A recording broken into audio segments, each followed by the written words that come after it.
Hi, Siri. I'm looking for a new podcast, one that preferably is hosted by a UF Hall of Famer, one that airs every weekday that would bring me everything I need to know about the Florida Gators, including news, analysis, and opinions. Siri, is there such a show? Have you heard of Pod Up with Matthews in the Morning on Facebook, YouTube, Twitter, or any podcast platform? Oh my gosh, why didn't I think of that? UF Hall of Famer Shane Matthews has a show every weekday. I'm going to go check it out tomorrow. Thanks, Siri. Good morning. Welcome to a Wednesday edition of the program, Pod Up with Matthews in the morning from the Crime Prevention Security System Studios. Large enough to serve you, small enough to care. Today's Wednesday. That means we have JC, and then we'll have Mike Morgan from ESPN. Get his thoughts on Mike Leach, some other things, college basketball, bowl games, anything that's on your mind. Let's head to the Titan MR hotline, and we're joined by JC. Good morning, JC. You got on your Mississippi State gear, I see. Yeah, man. You and I both have ties to the school, and certainly, what I don't think I can reiterate. I don't want to reiterate what's already been said about Coach Leach. In terms of what people have thought about him and their feelings for him and this tragedy that has happened at age 61. I guess all I would add is that, in life, it's not really about – people don't remember you for the car you drive or the house you live in or where you are necessarily. They remember you for how you made them feel.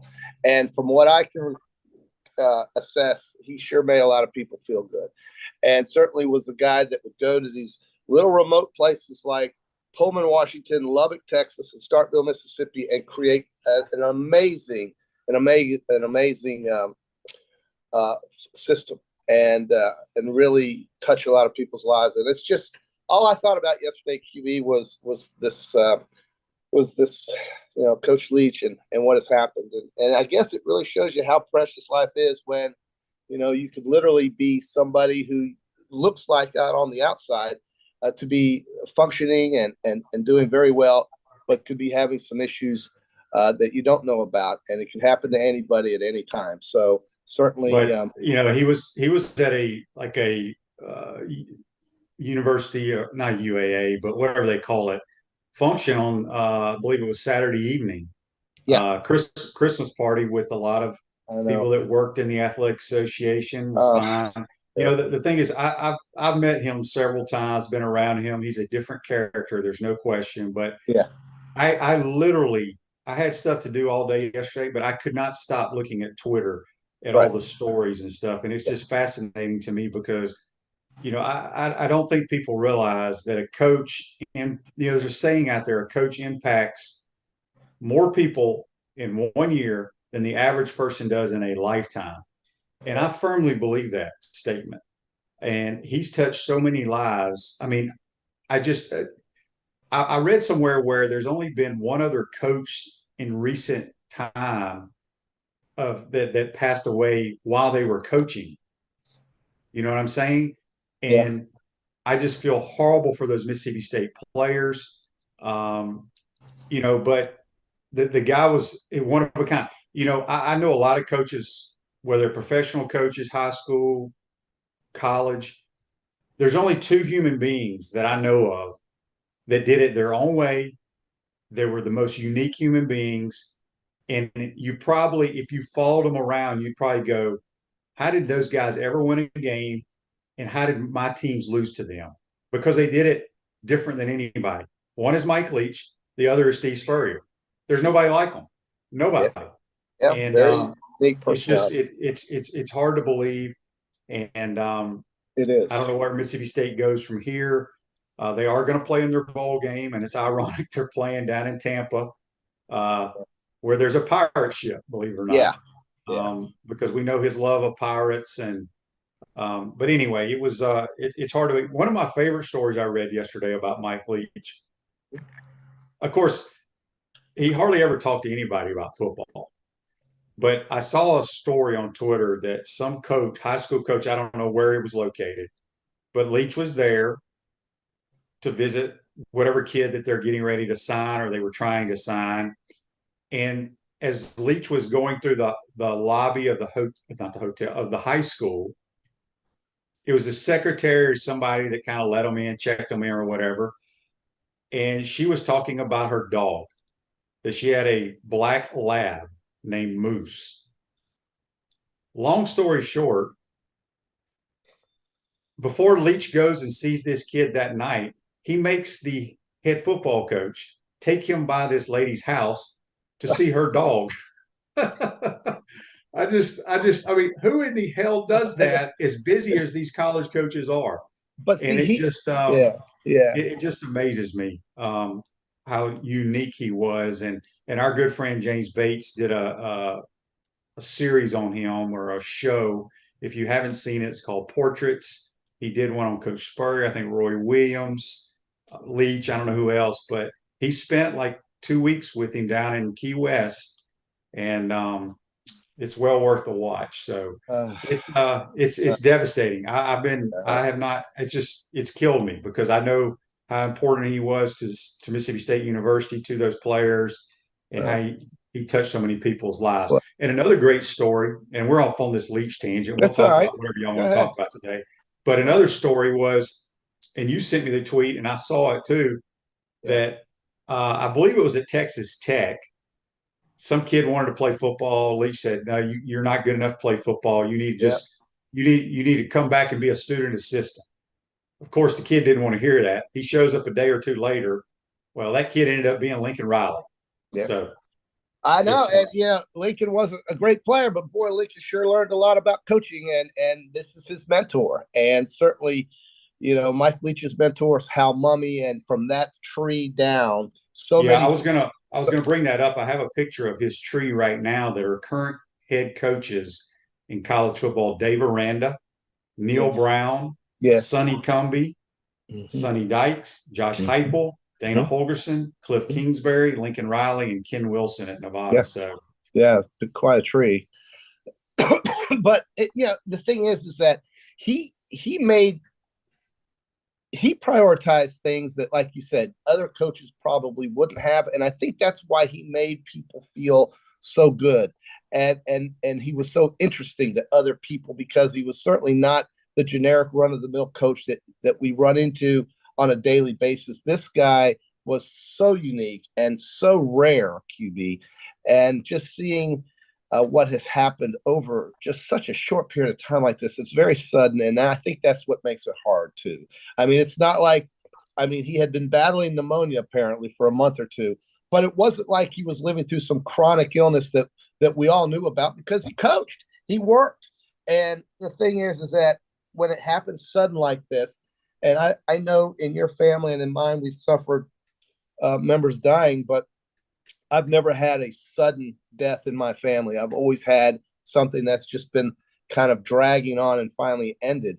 And a sudden death like this, to me, is very difficult and very shocking. 61 is not an old age, folks, but things like this do happen in life, and so just make the best of it that you can, and certainly be ready on any potential day that you may be called to leave this world. So I think that Mississippi State is going to move forward. Life is about the living, but we're always going to remember this personality and this coach and a person who touched so many lives. Yeah, there's no question about that. Are you in the market to buy or sell your home? Doreen Weeby, a realtor, Caldwell Banker, Inman Parish, will provide you with fast, friendly, reliable service. Call her today at 352-562-1411 to help your dreams come true. Speaking with JC, we'll have Mike Morgan, second portion of the program.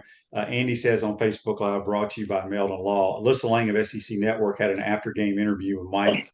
Yeah. And it turned into talking about Alyssa eloping instead of having a wedding. Yeah, if you haven't seen that, they did a little special yesterday. I saw a clip of it, Dari Noka and her, and she was crying the whole time. But she's marrying a Florida Gator, Trevor Sikkema, and he's in the media business as well. But yeah, Leach, there's nobody like him. And the only other person close to him on a different type of uniqueness is the head ball coach. Everybody else is the same. They're all structured and doing it all the same way.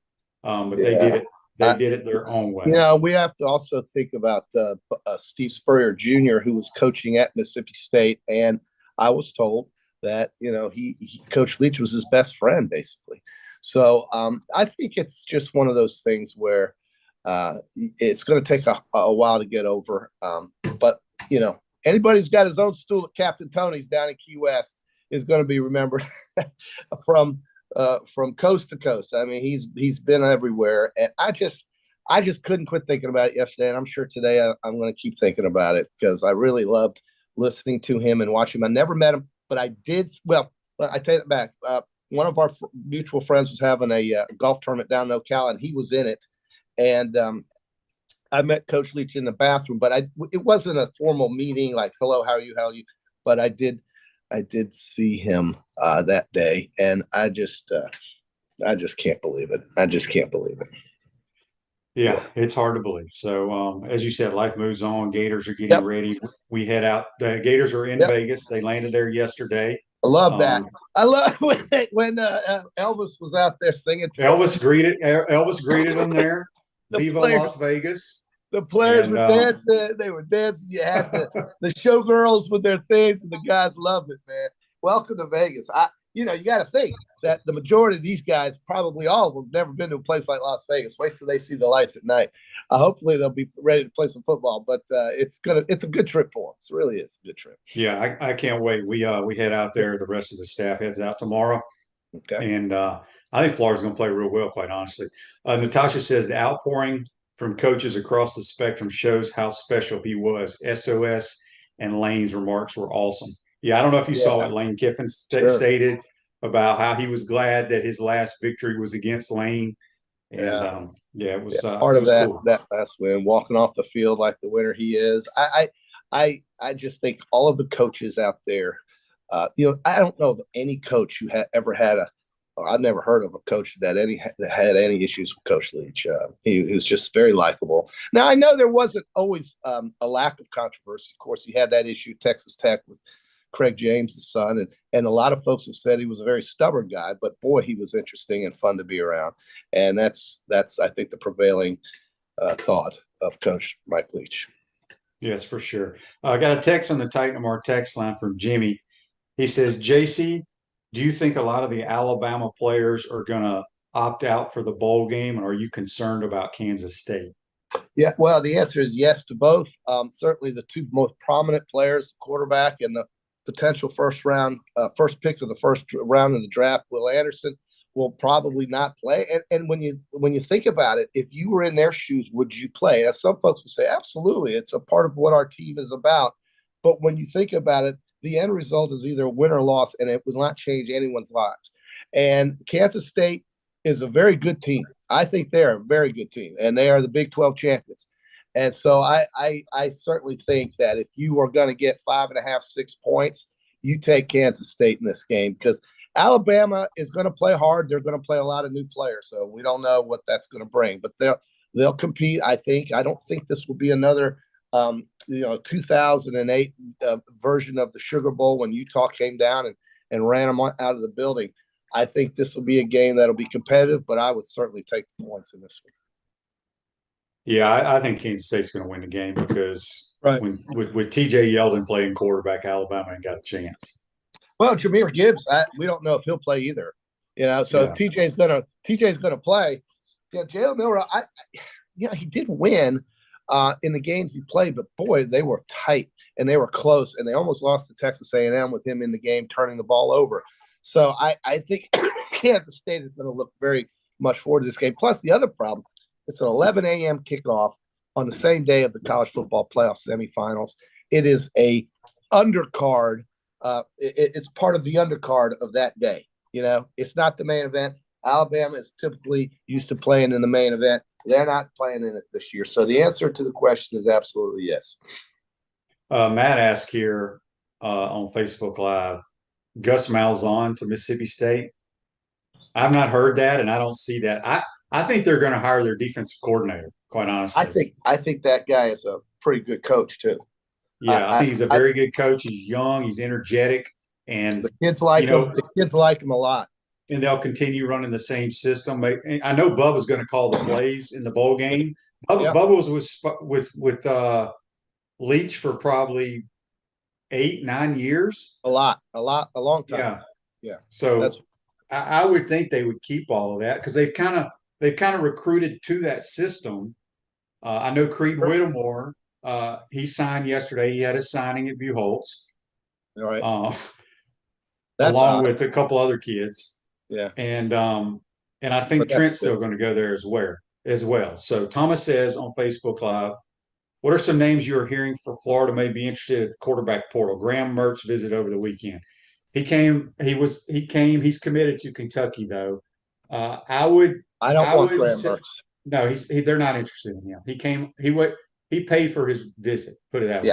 That's what I was told. So he paid his own way. Maybe he just wanted to see what Gainesville was all about, what the swamp was about. He wanted to see his name up on the billboard behind me here that says Mike Leach. Yeah. He wanted to see his name up there. I would say the number one guy is Michael Pratt from Tulane. I would lean him. You've heard that. I would lean there, and then I would because Grayson McCall possibly. That's the one I was going to mention to you. It was Grayson McCall from Coastal Carolina. Yeah, they'll have some interest in him, and obviously Sam Hartman. But Sam Hartman has not put his name in the portal. Neither is Michael Pratt. The only one of the ones I just mentioned are that's in the portal is Grayson McCall. But yeah, I think it's going to be the Tulane guy. A lot of people have been talking about the Tulane kid. He's from the state of Florida. He's a really good player. Really good. Yeah, he's exceptional. I think Sam Hartman, a chance to throw for 4,000 yards in one more year under Dave Clawson would be setting himself up for a tremendous opportunity in the NFL draft. And I don't think moving would be in his best interest because of his coach. I think he and his coach have a chemistry there. But he's either going pro or transferring somewhere else. Well, I was going to say he'd also could enter the draft. But this Pratt kid from who's from Florida, South Florida, down in the West Palm Beach area, as you said, would be I think a real exciting addition to the team because, man, we'll just watch Tulane. Anybody just go out there and pull some of their film and watch how good they are offensively. 10-win team, going to Cotton Bowl. What's there not to like? Yeah, so we shall see. None of that will happen. Most of the roster will start coming into place mid to late January. You got to think. Some of these kids that are going to enter the portal are still playing in bowl games after the first. So you got to wait. But we picked up one kid from Louisville, big defensive lineman.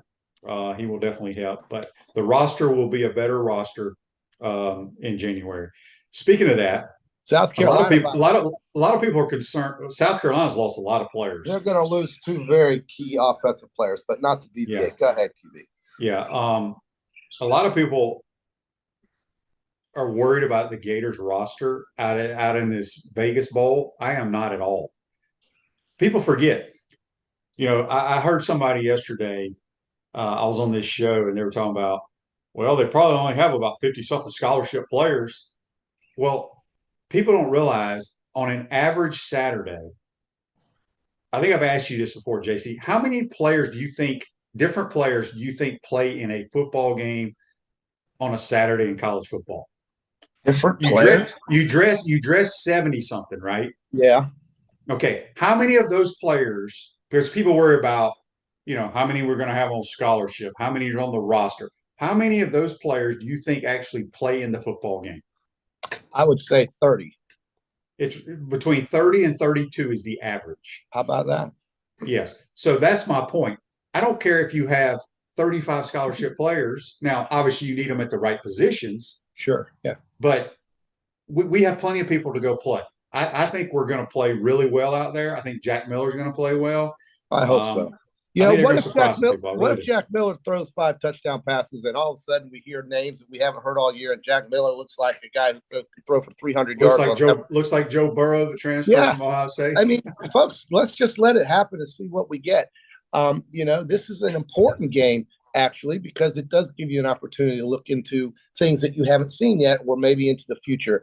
And even though we're going to add a lot of players, the quarterback position is the one that is the biggest. And if Jack Miller looks good, you're going to have to throw his name in the hat for next season as well, unless he wants to go somewhere. Well, that's what's crazy. And I've talked about this, but you're right. Everybody thinks since Jack Miller has not played, he's not going to play well. Well, you don't know until you watch him play. Yeah, we'll see what happens. if he does light it up, does that cause problems? I guess it'd be good problems, but does it cause problems for your efforts of bringing somebody in out of the portal? Now, maybe other schools have seen Jack Miller on tape. Maybe they're throwing offers at Jack Miller. I mean, the dynamics are crazy that could possibly happen. It's a big opportunity for the young man, and he hasn't really had much this year. So let's hope for the best. I just want him to play well, QB, whether he stays here or goes somewhere else, or is using this as an audition to launch himself to another place, or just as an audition to get into the quarterback room and be a primary guy here. I just want him to play well. I want to see him play well. I want to see him, look confident out there. Well, he's from out there. He went to high school in Arizona, so he'll have a ton of people at the game. Well, that'll be great for him. Van Der says on Facebook Live, as long as AR is gone, Shane is happy. That is not true. Again, I have nothing against him.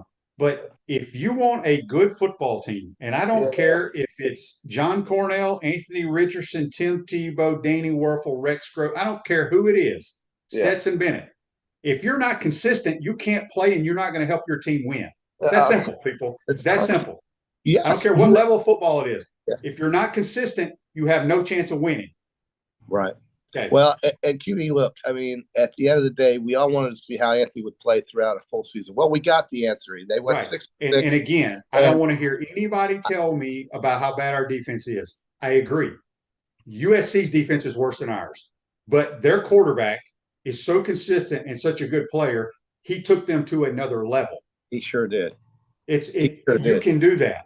What do you think would have happened? What do you think would have happened if Caleb Williams played at Florida and Anthony Richardson played at Southern Cal? Now, I know the coaches are different, but just think about, they probably wouldn't have lost some of these games that they probably didn't expect to lose with a guy like Caleb Williams because of what you said, his consistency and his penchant to win games. He gets the ball in the end zone and he gets his team in the winning on victory lane. And that's what a good quarterback does. He gets you in the end zone and he wins football games for you. Period. End of story. I want to see some efficiency, like you said, and some consistency. It's just being consistent. Well, I don't need 4 plays that you go, holy cow, how did that happen? And then the rest of the game you're average. I want you to be right like this the entire game. Yeah. Level, play good. Well, we'll see what young Jack can do. So, but anyway. Joe said that's true, but if he had a better defense, USC, I agree. If USC had a better defense, USC would be playing for a national title, but they don't. But they would be 6-6 at best if Caleb Williams wasn't on that team. I'll argue with anybody there. No, I agree. He's that good. Listen, Caleb Williams. He won the damn Heisman Trophy. Right, but he went there because his coach went there.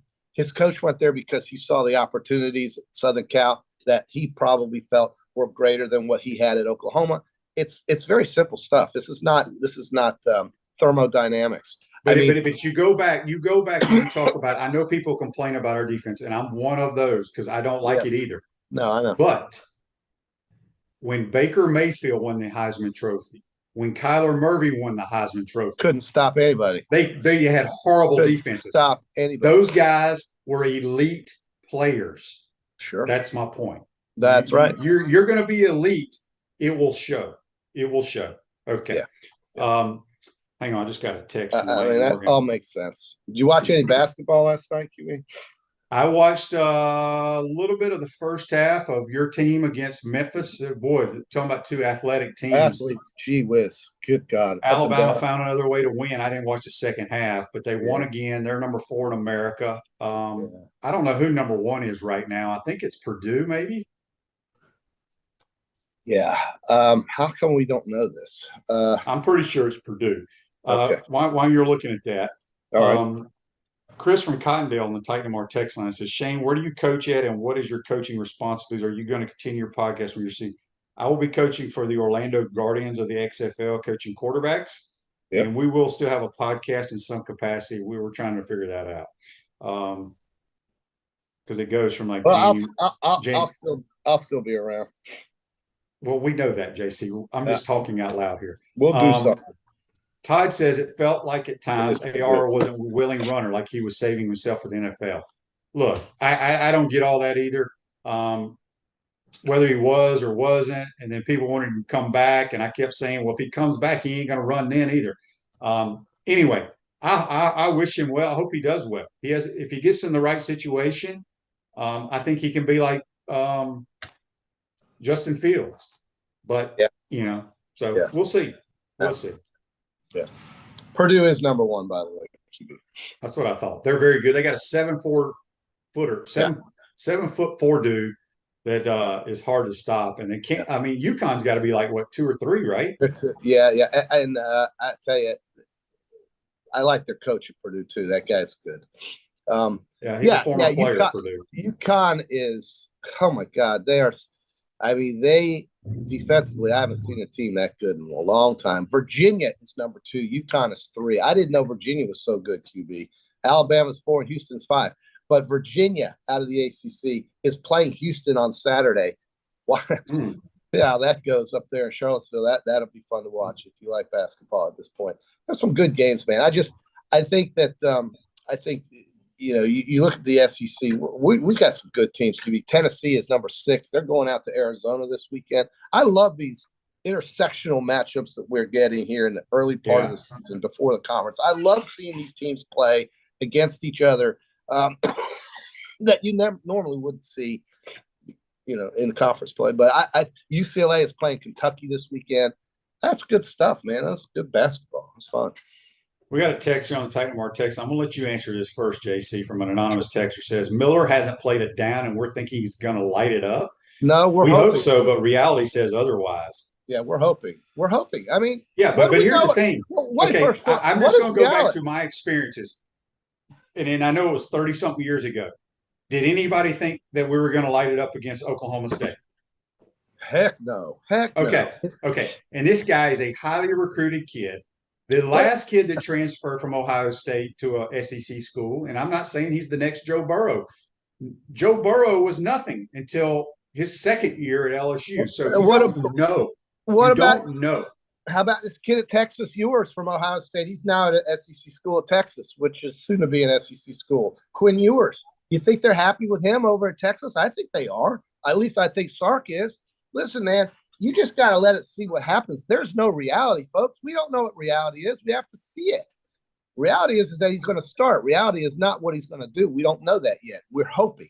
And there's nothing wrong with that. This is a bowl game that lets you look into the future. This is not a game that you say, we have to win. This is about the future. This game here is about. Well, here's why I think he's going to play well, because I think we're going to run the football well, and I think we're going to have guys open like we had all year. Well, and I think he can complete those passes. Well, there you have it. I mean, it's not that hard. Lacey, you sound terrible, by the way. Well, the funny thing is, I feel better. I feel great, actually. I went out to dinner last night downtown. I don't feel worse. I think it's when I start talking quickly like this, a little tickle gets going. But I'm 100%. I'm way better than I was last week. I suffered through some sort of coughing episode here. The month of illness is December, and I'm never sick. God willing, I can get through this, and I think I will. But man, I just, it's like you said, with Mike Leach, you just never know. Yeah. And another text here from Jimmy. He says, people didn't know anything about Trask, and look what he did. Look what he did. And Daniel says, wasn't Miller number 2 before he got hurt? Yes, he was the number 2 guy. You got to remember, Billy Napier went and got this guy because he recruited him when he was at Arizona State and liked him a lot. He went and got this guy to transfer here. So it's not like he's a dude that can't throw the football at all. Hey, look, Jacob Coker won a national championship at Alabama, and nobody knew who that kid was. A.J. McCarron won 2 out. Nobody knew who that kid was. They had some good players around him. I'm not going to deny that. But you can't go out there and throw. How about Blake Sims? He threw for more yards than anybody at Alabama. And he wasn't even a quarterback for the 4 years he was there. Actually, 4 out of the 5 years he was there. Lane Kiffin turned him into a quarterback QB. Blake Sims. So anything is possible. You got a guy that's got talent and somebody that knows what he's doing coaching him. This could be a very exciting time. I think fans should be excited about this bowl game on Saturday. I hope everybody watches. Alan says, has the portal helped the Gators since postseason? Well, we got one commitment. All that will heat up after the bowl games and all that stuff, Alan. All right, JC, go get some cough syrup. Okay. Well, I'm going to go get some cough syrup. I'll see you later this afternoon. And listen, have a good trip. Well, we'll talk later, but looking forward to hearing from Mike Morgan. I want to hear his thoughts as well. All right, that's JC joining us on the Titan More Hotline. Going to take a quick time out. We come back. We will be joined by ESPN's Mike Morgan on the Titan More Hotline. You're watching and listening to Pod with Matthews in the morning. Time to pay the bills, and we appreciate all these great sponsors. Our premium sponsors: Crime Prevention Security, Titan MRI, Meldon Law, Peachland Dental, Comfort Temp, QC Kinetics, Campus USA Credit Union, Dave & Buster's. Our Gridiron sponsors are Auto ER, UF Bookstores, Celebration Point Town Center, Chris Doring Mortgage, Silverback Concrete, Ruse Ogra, Doreen Weeby Realtor. Our touchdown sponsors: Adams Ribs, Gator Dominoes, Celebrate Primary Care, Gator Bait Media, Okido, Style Cuts, Ironwood Golf Course, Big Mills, MB Listing, McDonald's Gainesville, 84 Lumber, Tropical Smoothie, Aver and Smith, Dowling Signs, Baker Sporting Goods, Silver Cube. Hi, Steve Spurrier here. You know, making a reservation at my restaurant is easier than a Saturday afternoon homecoming game against Vandy. You don't have to call or email. Just go to spurriers.com, hit the reservation button, pick a date, a number of guests, and a time. It's so simple, I can do it. In fact, I just did. Maybe I'll see you tonight.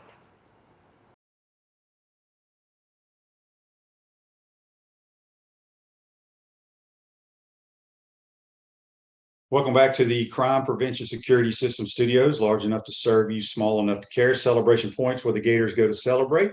With premium brands like Nike International, Diamond Center, Dave & Buster's, Palmetto Moon, Escape Apology, Visor's Rooftop, the HBC's Restaurant, Spurs Gridiron Grill, the #1 celebrity polished casual restaurant in America. We'll see you at Celebration Point, where the Gators go to celebrate. We're going to head to the Titan MR Hotline, and we're going to be joined by ESPN's busiest employee right now, Mike Morgan. He's on the Titan MR Hotline. He's joining us from Orlando. Good morning, Mike. How are you, my man?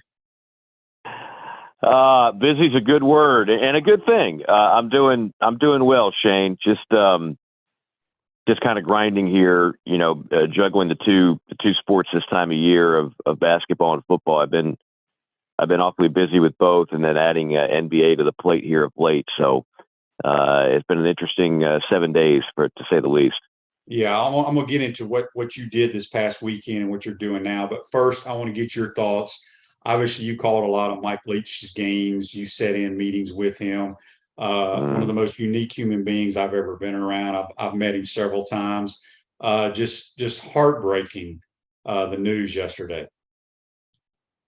Yeah, it really is. I was talking about this on another show. The first time I ever had any interaction with Mike Leach at all was the 2007 Gator Bowl I did on radio, and it was he was with Texas Tech.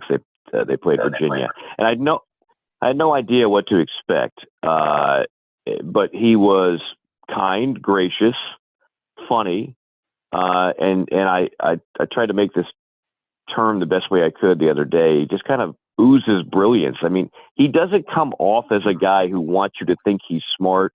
He almost wants you to think that he's not very bright, but you can't hide it. It's like people say you can't hide money.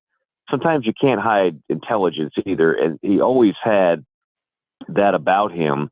So I was impressed with him, 15 years ago. And then when he got to Mississippi State, I did a couple of games at Tech, and then did a few at Mississippi State, including this year, the game against Georgia. And when you sit and you have a meeting with him, again, I know he comes across as just the quirky guy that has a funny story that he'll give a sideline reporter, but there was always more to it than that.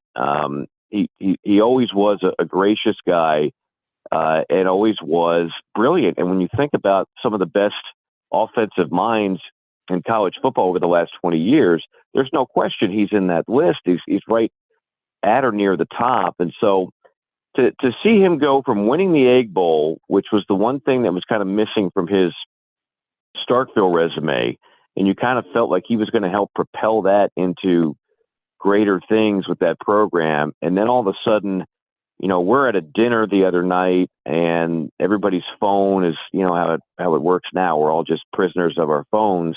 The updates are coming up there. And one of the people there knew someone inside in Starkville and said, no, guys, this is not just a Twitter rumor. It's really, really bad. And I just was shocked, sad. And then when the news finally happened officially, so disappointed. We lost a good man, and college football certainly lost a great mind.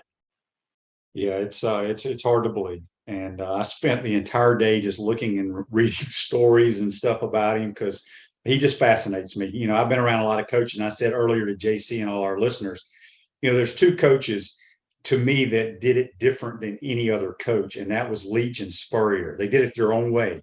And all these other coaches that you meet with, Mike, they're regimented. They know exactly where they're going to be, and their playbook looks like this. But those two dudes did it their own way, and he's definitely going to be missed. As you mentioned, you've been extremely busy, and I was flipping through the channels this weekend. You called 3 straight basketball games in a tournament there in Atlanta. Mm-hmm. Have you ever done that before, and how difficult and tiring was that? I'd never done it before, and I've called over the course of college baseball postseasons. I've called a few triple headers in baseball. In fact, I called one this past year at Georgia Southern. That I can't remember who the teams were, and I did one at Ole Miss before that. Because of when you get rained out on the first day and you're trying to cram all those games in. I think I probably called a couple SEC tournaments with triple headers. That's just almost inevitable in the baseball postseason, but never basketball. But it just so happened that we wound up on an odd number of games. So if it was 4, they probably would have sent another crew in. But because it was 3, they asked me, would you be willing to do all 3? I said, yeah, absolutely. I felt great through the first 2. I'm not going to lie. The third one, my partner Dane Bradshaw and I, we were fighting it a little bit. The game wasn't as the game wasn't as entertaining. We had to give people an idea. The first game was LSU Wake Forest, great game. The second game was Auburn Memphis, great game with a packed house, ton of Auburn fans that live in Atlanta. Memphis fans always travel well. You got Penny Hardaway, Bruce Pearl, juice in the building. The third game and the final game was Clemson-Loyola, and Clemson didn't get the wake-up call, and Loyola beat them. This same Loyola program that went to the Final Four a few years ago with Sister Jean and all that noise. They have a different coach now. They beat Clemson by 22. So there was no crowd, and Clemson looked to be flat, and we're sitting there on our third straight game. Meanwhile, I know I got to wake up the next day and call Atlanta Hawks, Chicago Bulls. My first time working with Dominique Wilkins. So it was that third game, I was feeling it, and it was wet and cold outside. But overall, it was a great experience. I took it as a personal challenge to see how we could stay focused for all 3, and I thought overall everybody held up well. Yeah, and as you said, you got to call the Hawks game against the Bulls, and it was a game-winning shot that, if people missed it, they need to go check it out. As you and Dominique on the call, how exciting was that? It was unreal, Shane. I sometimes I have to like stop for a moment and look back and say, wow, think of what you've been able to do. You've been really blessed and really fortunate. You don't always think that way because you're always like, okay, what's the next game? What's the next game? But I've done NFL. I've done Major League Baseball, and obviously I've done everything on the college side. But the one thing that was missing was NBA, and I've always had an interest in doing it. And they had reached out to me a couple of times about filling in here and there and doing some stuff. And I said, yeah, if I can fit it in my schedule, I'll do it. And I just happened to have a gap. They called me. We did it. I'd never met Dominique Wilkins. I was a fan of Dominique as a kid. I mean, to watch the Dominique Bulls games with him and Jordan, to watch Dominique versus Bird, I mean, that is primo NBA time. He couldn't have been a nicer guy. He still is just a gem of a human being who I love working with and speaking to off the air. and he let me into that, into his table, if you will. The producers, the directors, they were all terrific. I'd worked with the producer before on SEC games years ago. And the broadcast went well. We had not just a game winner, but the final 10 minutes of that game was unreal. And so many of the highlights went viral on, NBA and Hawks Twitter. And I think the final call made Sports Center and all that stuff. So yeah, it was, it was a memorable 24 hours. But yeah, calling that was certainly a bucket list deal. And then, having another 3 or 4 games to call on this road trip also, I'm just enjoying the heck out of it. NBA travel it doesn't get much better. I mean, it's first class all the way. I was going to ask you that. I was going to ask you that because you're filling in doing some of these games for the Hawks. Did you get to fly on the team plane charter? Oh, yeah.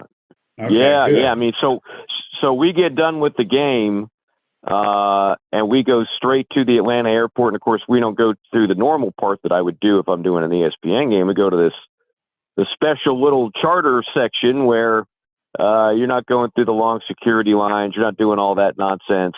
You go through your own section. You get on the plane. There's the flight attendants have a menu for you. They're getting your meal ready. You've got all this room. Every seat is a first class seat. And then you get off the plane. There's a bus waiting on you. The bus takes you to the hotel.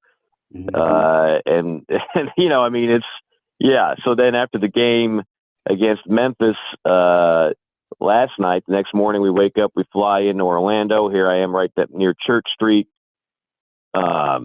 Again, I mean, you stay at the best hotel. It doesn't get any better. Like it's first class all the way. So yeah, a little bit different than what I'm used to when I'm, kind of schlepping it around the Southeastern Conference, doing whatever game I'm doing for the ESPN networks. Yeah, that's awesome. Monday, you'll be calling the Myrtle Beach Bowl, which has UConn and Marshall. I want to ask you, we had a listener text on the Titan Mark text line. He wanted to know your thoughts on the Heisman Trophy and if you could tell us who you voted for. I'm let me tell you this. I'm going to stay away at this moment for who I voted for, but I'll tell you who was on my ballot. Okay. Everybody that went to, now you only get to put 3 on the ballot. So everybody that went to New York was on my ballot, except I didn't have Stroud. And that wasn't a knock on Stroud, just like part of me really wanted to put Hendon Hooker on there. Yeah. Part of me really wanted to put Blake Corum on there. If they don't get hurt, they're probably on there. Like, it's just not fair. This was one of those, Shane, I've been doing it for 15 years. I didn't feel great about the ballot. I'm not going to lie to you.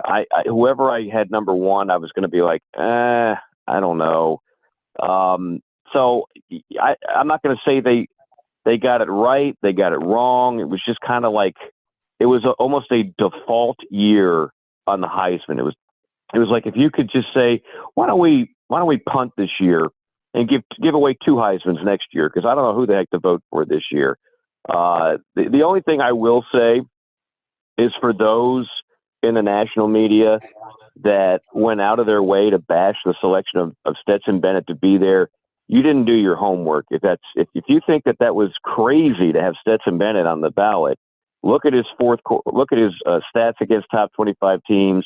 Look at what he did in the biggest games against the biggest quarterbacks. Look at what he didn't do in the fourth quarter, because his team was up 20 points and they didn't keep him in there.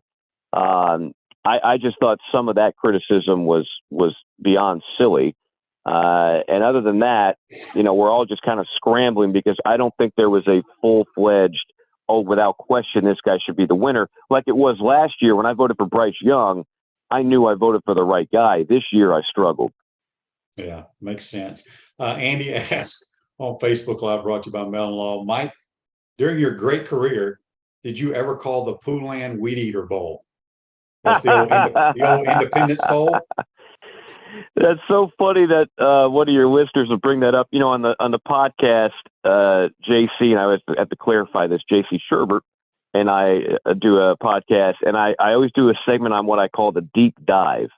And the deep dive, this last one was the Poulan Weed Eater Bowl. I said, These people that spent that money back in 1990 to sponsor that bowl game. It went from 1990 to 1996. Okay. So in other words, it hasn't been around for over 20 years, and people still make jokes about the Poulin Weed Eater Bowl. So think about the residual value on that advertising. They're still getting people talk, because there's still people still talking about it. And I had to look it up. Poulin, like, you can't go to like a store and go to Poulin, but they do. It's still a product. If you go to like a Walmart, you can get a Poulin product. You know, they still have products, but that of course is the Independence Bowl. And yes, I have called an Independence Bowl on radio, but it wasn't Poulin, it was something else. It hasn't been Poulin since 1996. A little fun factoid. That's crazy, because I even joke about it when I talk about bowl games. It still rings to me as the Poulin Weed Eater Bowl. You know, I don't know why. Everybody does. It's crazy. It's crazy. Because people love the joke of making a weed eater joke about a bowl game. They just love it. Yeah, like all the players in their bowl gifts got a weed eater. So Mike, before we let you go, obviously college hoops are heating up right now. The SEC's got some really good teams. What is the best? I mean, you watch more games than you call. Who do you think's the best team in college basketball right now, and who do you think's the best team in the SEC? Well, I've seen most of the best in the SEC. Let's start there. My vote goes to Alabama. I think Alabama. Now, with Nick Smith, when Arkansas figures everything out, they're finally at full strength. They might have something to say about that. So if you made me pick two, I'd probably go Arkansas and Alabama. But Alabama number one. They've got the most impressive resume. They beat Memphis last night. They beat North Carolina before that. If you haven't seen the Brandon Miller kid, he's as good as any freshman in the country this year for my money. I love some Alabama. Notice I only have Kentucky at like third in that case. And then, of course, Tennessee is good. I just had LSU and Auburn. I mean, they're good. Like the top half of the SEC is extremely strong. The bottom half is going to struggle, I believe. I just think there's a pretty big gap there. You know, at the top of college basketball, UConn is legit. Danny Hurley's a great coach. Houston is very good. Purdue is very good. I'm trying to think in the ACC, do we have, Virginia, a real dominant? Well, yeah. Thank you. That's an oversight on my part. Virginia, it's like Virginia's always good because they're so well coached. They get just enough of the right athletes. They're not chock full of lottery picks. But they typically have at least one guy who's like a first round pick, and Coach Bennett is outstanding. Pack line defense causes problems. So yeah, the Virginia from the ACC, but you've got those stories that, like no one is going to want to play Houston and Memphis in a tournament, and they're not Power 5. They're in the American. UConn, we don't talk much about Big East basketball anymore, but they're very good. And the Big 12's always got some good teams, of course, with Kansas and Texas and all that good stuff. So I think there's a lot of good teams. I think this will be a very fun year for college basketball overall. But for the conference that most of your listeners care about the most, the SEC, I look at it as the haves and right now the have-nots that are hoping to become haves. And most of those have-nots are programs like Florida with a new coach and a new roster that are trying to figure things out. By the way, I had the Wake Forest LSU game in Atlanta, part of that triple header. Was on that team is Tyree Appleby. Yeah, he's playing well. He's playing out of his mind, Shane. Like I don't know where that was in Gainesville, but he has never looked that good. He's passing better than ever. He's shooting better than ever. He is playing like an all-conference guard in Winston-Salem. Yeah, it's crazy. Mike, so Monday night, you got UConn and Marshall. I mean, UConn, just keep it real short because I know you got to, but UConn's a phenomenal story that people may not be aware of. Yeah, no, they are. And by the way, that'll be Monday, 2:30 on ESPN. We're the only bowl game that day, and I like the daytime window. I think people, let's face it, very few people work a 9 to 5 locked in an office anymore. People find ways. If there's a football game on TV on a Monday afternoon, they might find a way to see it. So that there we are. You'll see me and Eric McLean, former Clemson offensive lineman. Look, Marshall had the big win at Notre Dame. I think people are familiar with Marshall and that story. They're in the Sun Belt now, which is a great fit for them and a great addition for that league. But you're right. UConn, Shane, there are dumpster fires, and then there are what UConn was. I thought the program was going to fold its tent and go home, honestly. You know, they went from a BCS game under Coach Edsall in the Big East a few years ago. I say a few years ago, a decade plus. And then they went on some hard times, and then they just went into the abyss. And then around the time of COVID, it sounded like they just didn't even want to play. So you start thinking maybe they just give it up. Jim Mora comes in. You're like, that Jim Mora, the one that coached 2 NFL teams in UCLA? Yes, that Jim Mora. They come in. He beats Liberty and Hugh Freeze, picks up some big out-of-conference wins. They get to bowl eligibility, and all of a sudden people are excited about UConn football again. That's going to be our storyline for TV. I mean, I think UConn is one of the best stories this year in college football with what they've been able to do. So that's going to be one of the focal points of our broadcast. Yeah. Well, we appreciate you taking the time. Go take a nap, my man, and we'll talk to you next week. I'm going to take you up on that, Shane. Thank you very much. That's Mike Morgan. Join us on the Titan More Hotline. Going to take a quick timeout, come back and wrap up this Wednesday edition. We want to take this moment to thank all our sponsors who keep the show going and pay the bills. Our premium sponsors are Crime Prevention Security Systems, large enough to serve you, small enough to care. Titan MRI, Gainesville's only locally owned and operated MRI facility. Meldon Law, the only official law firm partner of the Florida Gators. Peachland Dental, Gator Nation's first choice for dentistry in Port Charlotte. Comfort Temp, comfort is our business, peace of mind is our promise. QC Kinetics, live pain-free with QC Kinetics. Our gridiron sponsors are Auto ER, UF Bookstores, Celebration Point Town Center, Chris Doring Mortgage, Silverback Concrete Co., Ruse Ogra State Farm Insurance, Doreen Wiebe Realtor Caldwell Banker MM Parish. Our touchdown sponsors are Campus USA Credit Union, Adams Rib Company, Gator Dominoes, Celebrate Primary Care, Gator Bait Media, Okido America, Style Cuts, Ironwood Golf Course, Big Mills Cheesesteaks, MB Listing, McDonald's of Gainesville, 84 Lumber, Tropical Smoothie Cafe, Avra and Smith, Dowling Signs, Baker's Sporting Goods, Silver Cube Billiards and Sports Bar. If you are interested in promoting your business on the show, visit podupwithshane.com and click the advertise button. Again, thank you to all the great businesses that support the show. If you like what we are doing here, make sure you follow us and support the businesses that support us. Back to the Crime Prevention Security System Studios, large enough to serve you, small enough to care. Ruse Ogre State Farm Office is a team of dedicated insurance professionals ready to help life go right with the right insurance options for you and your family. Visit ogreinsurance.com. Give them a call at 352-240-1779. I want to thank JC and Mike Morgan for joining us on the Titan More Hotline. Mike Morgan's brought to you by Campus USA Credit Union. Let's get to this day in sports, which is brought to you by our good friends at Comfort Temp. Comfort is our business, peace of mind is our promise. Give Comfort Temp Heating and Air a call at 352-376-2366.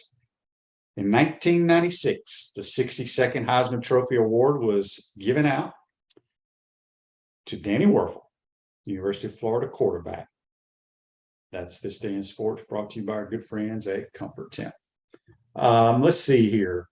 This is Andy asked, Shane, what was the most memorable bowl moment you had as a player? And did they shower you with gifts back then like they do now? No. I only got to play in 2 bowl games, the Sugar Bowl, which was outstanding, and the Gator Bowl, because we lost to Alabama in the championship game. No, I think the Sugar Bowl, we got a sweatsuit that's sitting in a box somewhere, and maybe a watch. I think we got a watch for both of them. But no, nowadays they get probably $1,000 worth of stuff. They get gift cards. And when my son went to the Orange Bowl, they walk into a room and everything is like, this is just on top of all the other stuff that they get. But you walk into this room and there's like 8 items, all about the same dollar amount, probably around $600 to $700, like a recliner, a lot of electronic type stuff. And he chose this Traeger grill that we still have now, but it was awesome. So, no, they did not shower us like they do nowadays. It's crazy how much bowl stuff they get, but there's a lot of money out there, a lot more money now than it used to be back in the day. Hope everybody enjoyed today's program. Tomorrow will be Brent Beard. Next 2 days, Jake Hitt will sub for me because I will be traveling to Vegas, but we'll have Brent Beard and Jake, and then JC and Jake as well. So make sure you tune in, tell all your friends, give them some questions to answer, all that good stuff. Hope you enjoyed today's program. We'll see you tomorrow. Take care.